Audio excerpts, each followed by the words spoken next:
From the 809 Restaurant and Lounge in the heart of Inwood, New York City, welcome to Inwood Art Works On Air, where we meet the musicians, filmmakers, writers, theater makers, and artists of all stripes who make their home in what we affectionately call Upstate Manhattan. I'm your host, Aaron Sims, and today we are turning our spotlight on filmmaker Ellen Mullen. With several years in the arts, Ellen is a theatrical badass. She received her MFA in Dramaturgy from Columbia University, worked in CAA's theater department, and raised a joyful hell as the Flea Theater's audience development manager. You can find her during the day writing, editing, and playing with words all day as the associate creative director of Situation, where she dreams of content to help build brands for clients that range from Meals on Wheels to the Tony Awards. At night, Ellen exercises her digital creativity as a filmmaker, and her short film, Effacement, was selected as a grant recipient of the Inwood Film Festival Filmmaker Fund from Inwood Art Works. We're going to talk about that, her work, and so much more. But first, Ellen, welcome to Inwood Art Works On Air. Thank you, Aaron. Thank you so much for having me here. Well, it's really good to see you in person. It's been a long time coming, and so I'm so happy to share this space with you and being able to say hello. But first, I just want to check in just to see how are you and your family doing? Oh my goodness. We are grateful and tired and hopeful and together. So you know this, but last February I had my first baby Maeve, 2 weeks before lockdown occurred. So it has been a fascinating, blurry, beautiful, strange time to become parenting in a pandemic, really. And, you know, we try to focus on the everyday and not get ahead of ourselves because, you know, it's, I'm really feeling it with winter right now. Yeah. Winter is definitely, it's a cold day today. It's been a big year. Yes, it has. Yes, it has. Well, that occurrence in February you had, that bundle of joy, I want to bring that directly to your work because I like you to start talking about the why behind Effacement. And so could you tell our listeners about the genesis for the idea for everything and perhaps where you were in your life at the time that propelled you to write about what would eventually become the screenplay for it?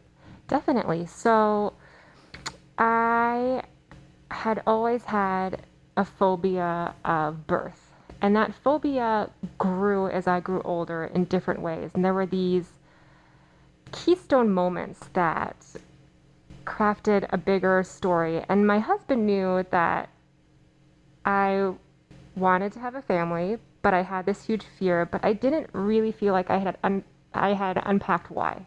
And so without ever really thinking about the production possibilities, I had been building up these fears and memories for literally like over 15 years. And then one weekend, I just wrote it in 48 hours. I just let it all out and tried to craft meaning and obviously abstracted it. And it's not dead on my life. It's informed by that, but trying to tell the story of how it became not just a physical fear, but an emotional fear, a financial fear, this question of what it means to become an adult. What does it mean to create life and that power and privilege, assuming that you're even able to have kids, right? Like this is all before. This is just the idea of what if we actually try this, not all of the various aftershocks. And it was really me trying to communicate with him, but I started to share it with my writer friends and realized it was also a way for me to communicate and connect with others and to help other women specifically not feel alone, that this was abnormal, that this is such a huge choice that when you really think about it, it's an irrevocable decision going on that journey. And so that's where it really began as far as how do I let my caring, empathetic, amazing husband really understand what it is that I'm having trouble communicating in words in a different way. And so I had been noodling with this script and I had been working with Rally Cat Theater, which is run by Morella Cook, who lives up in Inwood. She had a theatrical lab a couple years ago and had brought it in there. And my husband is a filmmaker. And I am a writer and obviously have a theatrical background, but I had never written a film. And as a dramaturg, I think a lot about form. And this felt like the right form for this story. When it came out this way. It came very visual. And my work, I do a lot of video content creation, but it's always for a client.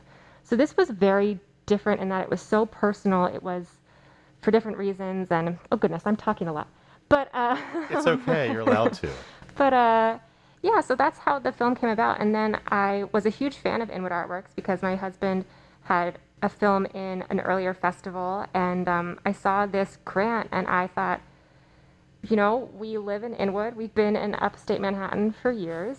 I feel like this story, I heard someone say once, like, this is the best place to raise kids in Manhattan, right? Like, and it felt very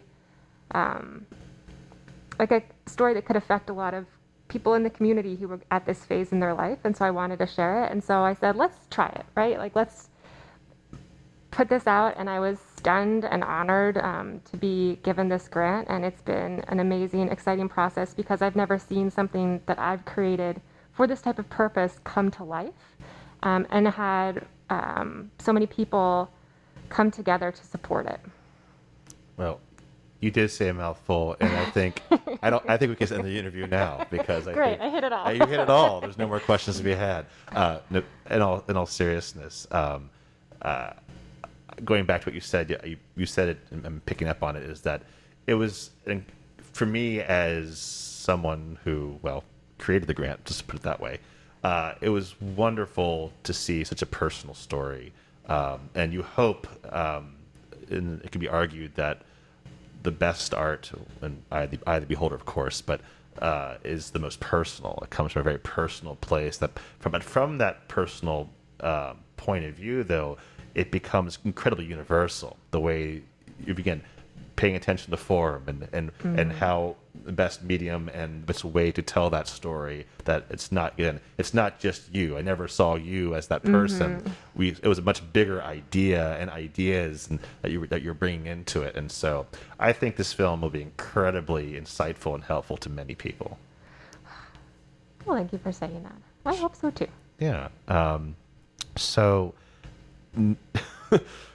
going back to February, now that you had made a very finite decision, Yes. you had the baby and being a mother, so you still had to make the film because the film was written. Yes. But and for those of you who don't work in digital mediums, and theater for that matter too, it's ever evolving until it's picture locked essentially. So I'm curious. Having this great impetus and, as Zelda Fitzhandler would once say, the zamisel, the core, the drive behind this whole film. How much did becoming a mother affect the project?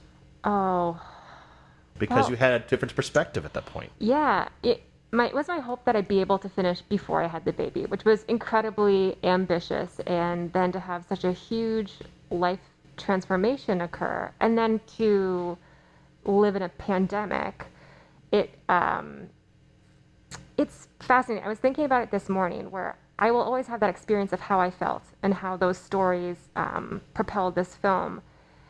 But even during our filming, while I was pregnant, I noticed a shift, and part of it was because I don't have all the technical know-how. And that's really the beauty of working with my husband, who has all that. So he'd ask very specific questions, and I was macro in a way that I'm normally not, because I'm very meticulous with words. I'm very detail-oriented.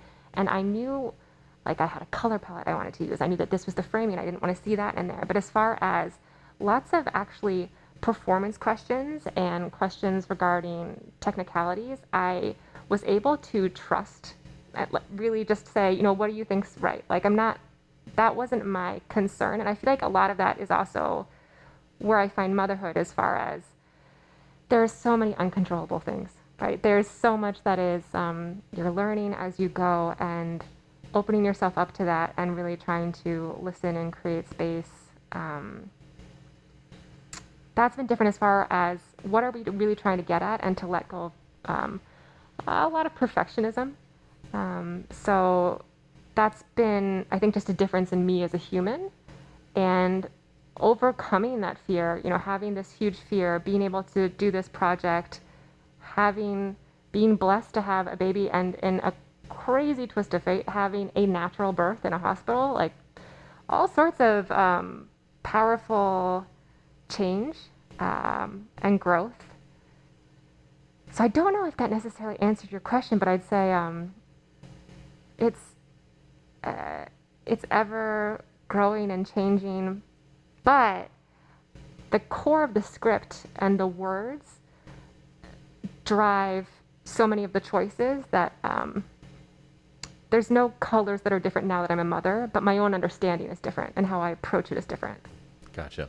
And so going on to that last hurdle then you had to make your film during a pandemic. Yes.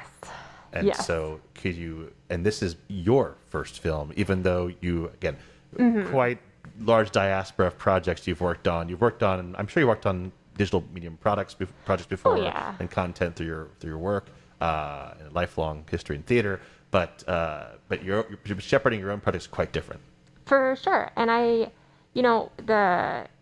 it's fascinating, especially because I feel like a great example is the first scene in the film, which we worked on with a local school, and the amount of time that went into the partnership and the communication and all of the support. And ultimately, it's 7 seconds, right? And so right now, we've spent the majority of our time editing because we want to make sure that when we do film the remaining pieces, everyone's as safe as possible. And I think one of the biggest challenges, and this actually goes back to your other question, I had hoped that a couple of the scenes that involved a lot of babies, I would have this new community of mothers and babies after I had this baby, right? Like, it'd be a great way for like an introverted person to make friends, to be like, hey. It's like central casting. Right? You just tell your friends to show up for a day, right? And I have no baby friends. It's very sad. As far as like who my daughter sees, she just started daycare at the college my husband works at, and she's 11 months old, but it's been... I'm sure that you've dealt with this challenge. How do you, when so many people have moved or left or are scared or have different levels of comfort, how do you make sure that everyone feels safe in coming together? So that's something I'm very, very cautious. So it's become a much longer process than anticipated. But I'm hoping that it will continue to create connections and opportunities for people, and that we can continue to invite people in new ways. You mentioned that you use a local school as one of your locations. How has Inwood, and I'll say physically and culturally, played into your film? Inwood is every single location in my film. And we... Not only did we try to have a baby and make a film last winter, but we also decided to move from one Inwood apartment to another. Something had opened up in a building that we had friends with, and I'm so grateful that ultimately we did, because that is our quarantine pod. And being able to have another couple in the building where they've been able to, help watch the baby, be able to have friends, just has been huge. We want to shoot at Buny. We've been in talks with them, but that was a big baby scene. We shot in various apartments. We're going to be shooting on Payson in the spring when things are beautiful and glorious, and hopefully people are feeling a bit, hopefully think we're in a different place as far as the pandemic, but we'll see. So everything's here. The community is amazing. And even beyond Inwood, it's amazing how a film will bring people together. So previous people that I had worked with at CAA have, come together and say, hey, how can I help your film?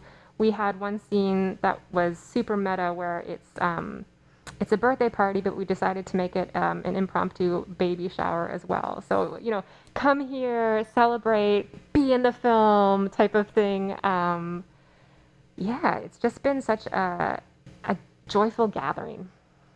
That's fantastic, because I feel like there are a lot of resources to be tapped up here, and not to mention, one of the reasons why I started this podcast is that it goes true to our mission of the organization, is that there's a wide diaspora of incredibly talented people up here, that are also very resourceful, who are entrepreneurs, who can be helpful to each other in creating art and creating community. And I think your film is achieving both, I would hope. And I know it is, because you're when you're in production, you're in the thick of it. It's hard to literally see the forest of the trees when you're inside the forest. So And Inwood has a gorgeous forest. I mean, we there you shot go. by the Big C, by Muscata Marsh. There's so many different locations and settings, and it's a beautiful. It's really to me, it's like the last place I want to live in Manhattan. Like, this is where, as long as I'm here, this is where I'm at. Amen to that. Well, in your life as a creative director, you spend a great deal of effort helping other people build brands and their products. And indie film, as well as indie theater, is a very do-it-yourself culture. And so I feel now more than ever in our socially distant age, a lot more is being asked of filmmakers and theater makers and digital content creators as they launch their content and as they move to launch their content. So I'm curious, with your background and also being in the midst of your own project to finish it and launch it, do you have any advice for them and perhaps yourself as you and they try to reach audiences coming up? Sure. I think that I think it's really important to hit the why of what it is that you're trying to do. And I know that there is a lot of pressure on really everyone to create content, to build content, to get followers. And it can be exhausting and time consuming, and it's clearly a job, right? Like, it is work. And so to me, it's a question of, is this what you want to do? Who can help support you? What story are you telling? Personally, I like to work like a snail. How are you crafting content so that you can release things? Because there's creating content, and then there's releasing content, literally publishing, and then there's engaging content, and there are so many different parts. So I would say it's a question of, what is your work trying to do, and extending it in a digital way. What does that mean? And what are you willing to invest in? And it might be that, you know, right now we're working on editing, and we've released a little bit on social media, but we haven't done that campaign. We haven't done that push at this moment in time, because that's not our focus. And I can see how some people might want to be doing more as they're doing it, type of thing. There's so many different approaches and so many different platforms. And I think that it can be really easy to get lost in feeling like you need to generate just constantly. And so I would urge everyone just to take a step back and just to really think thoughtfully about what it is you're trying to do, and to realize that it takes time and patience, and it's a lot of work. It absolutely is. But that's great advice. And I think it's important for people to realize, too, is that their content is, you said it really well, I just want to echo it, is that it's not enough just to create the content. It's how you're going to deliver and package the content, and how it's going to be, and then it's a message sent, message received system. And it's very basic. It sounds simple. It is not. No, I mean, this is really what I do for a living. And so I work with many people who have very specific jobs in creating those relationships. We have designers, we have strategists, we have community managers, we have account people. Like, it's a whole microcosm. Yes, so there's a lot there. Well, being the theatrical badass that you are, do you have any strong feelings about upcoming projects? I know you have this one here, so I was wondering if it's allowed you to test the waters on other places, if it's opened more doors for yourself and ideas for other ideas to explore, and where you might be in those process of creating those ideas and bringing to fruition. It's given me such a great amount of confidence. And, you know, it's funny, I have this very, very bold bio, right? Like, very bold, right? I'm a theatrical badass, active verbs, all that stuff. But the reality was, it wasn't until about, I guess, 5.5 years ago that I received a title at Situation, which was, I was a creative content supervisor when I started. And having someone give me that title drastically, and in ways I couldn't understand, changed how I felt about myself, right? That idea of what does it mean to be an artist, and who claims that versus who gives that, or how do you change your perspective of yourself? And especially having invested so much time in dramaturgy, which I love, and I'm very grateful for my MFA, but that's really, in my mind, it was a support role. And so it took me a long time to get to this place where I felt confident in putting my own work out there. And I've always done my own work, but sometimes it's a form of processing or healing or things that I didn't necessarily want to share. So this grant really changed, I guess that whole period of my life, I've just grown in a different way and seen the power of encouragement, and just the really how our minds work, right? What needed to happen in order for me to feel like, no, I can do this type of thing. Yeah. So as far as new projects, oh goodness, it's there's what a strange time, right? It's I started when I was pregnant. I feel like it's an effacement continuation, writing every month a piece about the pregnancy, but using the form of you, right? So it would be a way for someone else to understand like what this felt like. And then after Maeve was born, I started writing an alternative baby book, if you will, where it was like each month, let me write to her about what she was like. And in hindsight now, I'm like, I've got this film, am I working on a book? Like, what's happening? Right? So that's all related to that. But then being able to start on a film has also unlocked the idea of like, well, I've always wanted to do it. Why haven't I noodled with a novel? Like, just trying new forms and being braver. Well, I think that's great. And as you said before, listen, it doesn't sound like a snail's pace of work to me. It sounds like you've been very busy. And the reason why I asked the question too is that pandemic, people think you're going away in some kind of Dickensian garret and you're going to be working feverishly on writing David Copperfield or something. But people respond in different ways. Some people think quantity and being prolific is the way they need to express themselves. Other people, sometimes ideas, like you were saying before, Effacement is 15 years of gestation of ideas and feelings and emotions and being able to find ways to articulate those. So perhaps your writings will feed into something else, or perhaps they will be a collection of something, who knows? But it's fantastic that you're still chasing the muse, so to speak, on this theme. Not to say that you have to keep on this theme forever, but I could only hope Effacement will, for other people, as it seems as it is doing for you, brings them a greater understanding of themselves, as it seems like it's allowed you to pursue a greater understanding of yourself. And I think that's a real gift. So thanks again for pursuing the muse and making this crazy film. It's not crazy at all, but it's the process is crazy of creating it through COVID. So finally, because you do straddle mediums, live and the digital world, do you have any strong feelings about the current state of professional theater, how it's being digitized or attempting to be digitized, and how it will return on and off Broadway? We'll see when it becomes safe to do live. And I'm just curious, and there's no wrong or right answers. It's like, what do you think it's going to look like? And better yet, what do you want it to look like? Before the pandemic, I always asked the question, does this need to be theater? Like, why is this theater? What does it mean for us to sit together, to come together, to see this story, and how is this story being told, and what is theatricality? And those are really some of my favorite questions.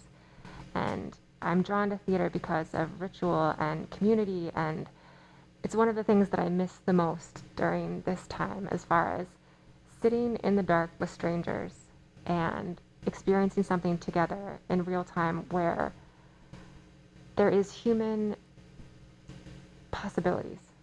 And so I think that core of theater, that idea of coming together and experiencing something at the same time and sharing the same air, will be hopefully, possible in the future.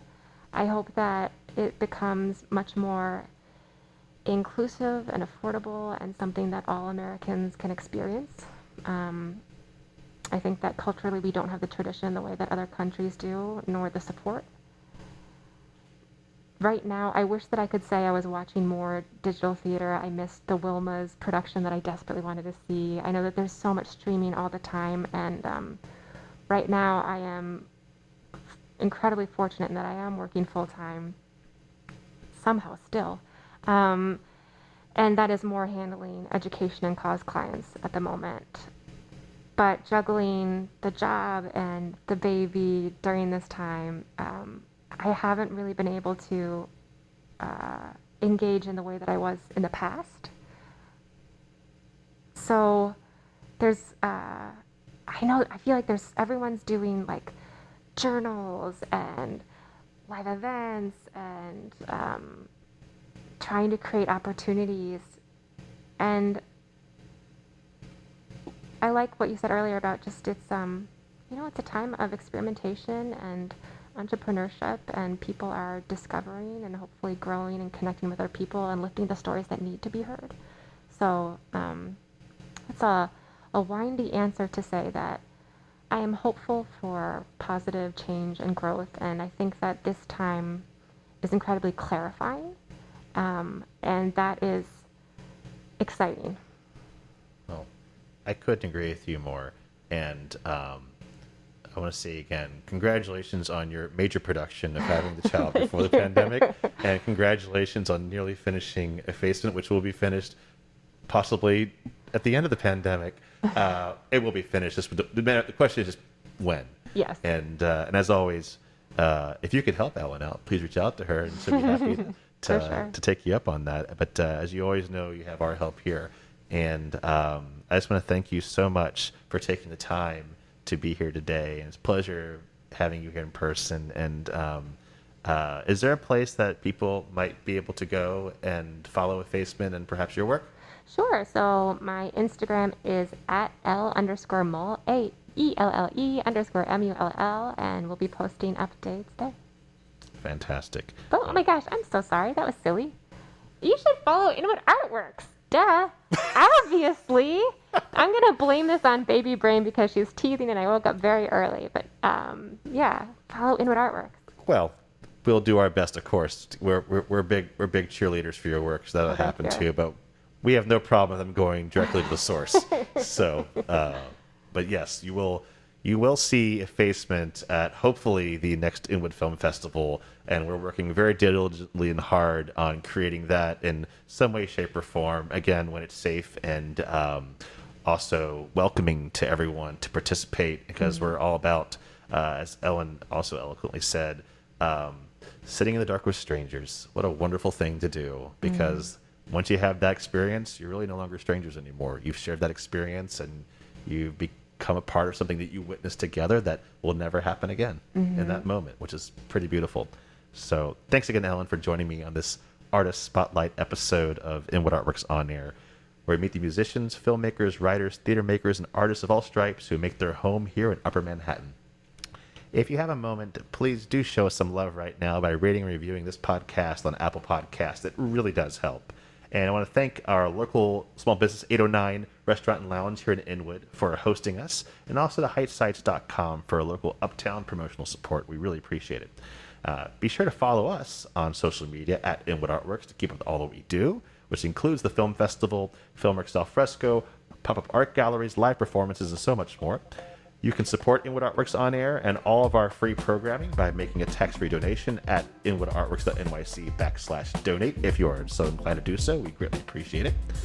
Inwood Art Works On Air is made possible with funding from the NYC and Company Foundation, with support from Manhattan Borough President Gail Brewer, and the NISCA Electronic Media and Film Grant Program in partnership with Wave Farm Media Arts Assistance Fund, and the support of Governor Andrew Cuomo and the New York State Legislature.